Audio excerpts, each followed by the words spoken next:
Visiter la grotte du Bourgneon se mérite. En effet, son chemin d'accès, bien que celui-ci soit classé assez facile, présente quelques petites difficultés. Au départ, les marches bien construites sont assez hautes pour les enfants ou personnes à faible mobilité. Mais cela n'est pas une difficulté infranchissable. Après être passé sous la conduite forcée, le chemin serpente vers une zone où nous avons rencontré de nombreux papillons. Ils ressemblaient à la pyrale du buis. N'étant pas connaisseur en la matière, je m'abstiendrai de tout commentaire. Le chemin traverse ensuite une zone d'éboulis. Ce dernier est bien tracé, aucun risque de glissade dans ces lieux.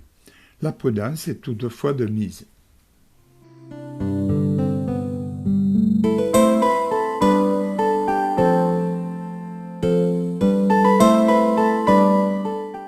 Apparaît au loin la cascade du Moulin Marquis. Son débit est très faible. Sur cette séquence filmée au mois de mai, ce dernier était important. L'eau chute d'une hauteur d'environ 350 mètres. Je vous laisse admirer cette splendeur.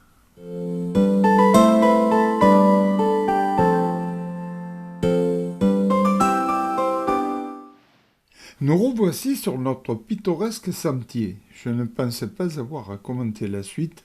Les images parlent d'elles-mêmes.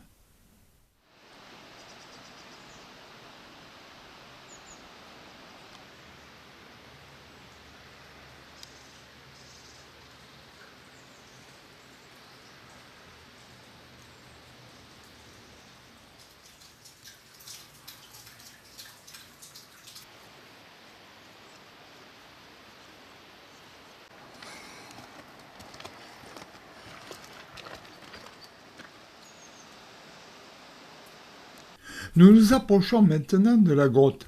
Je demande à mes accompagnateurs de faire silence. En effet, on n'entend plus le bruit de l'eau dans le torrent. Curieux, je donne un coup de zoom dans le lit de ce dernier. Aucune trace d'eau n'apparaît. La grotte que nous allons visiter est située au cœur du Vercors à une altitude d'environ 418 mètres.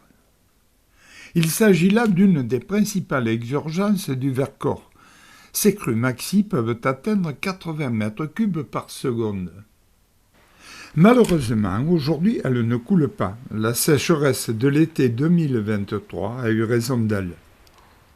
Sur cette ancienne photo, on la découvre avec un léger débit.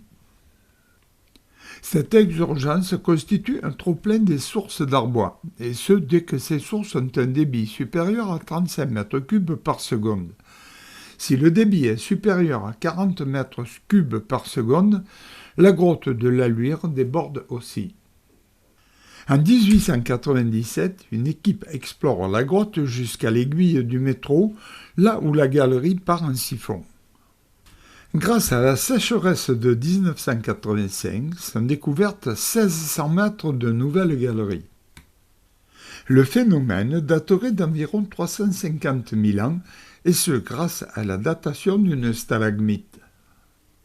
Nichent à l'intérieur de la grotte de nombreuses chauves-souris. Elles sont d'ailleurs protégées par un document officiel. Notre visite s'achève avec un sentiment de frustration. Nous aurions bien aimé voir l'eau s'écouler de la grotte, ainsi qu'un petit lac bien rempli. Ce sera pour une autre fois. Pour sortir de celle-ci, nous allons franchir le porche de la grotte. Il est classé comme le plus haut d'Europe. Cette photo m'a été donnée par une amie ayant visité les lieux quelques années auparavant. Je vous propose maintenant de découvrir quelques séquences, l'une filmée au mois d'août, l'autre au mois de mai de cette année.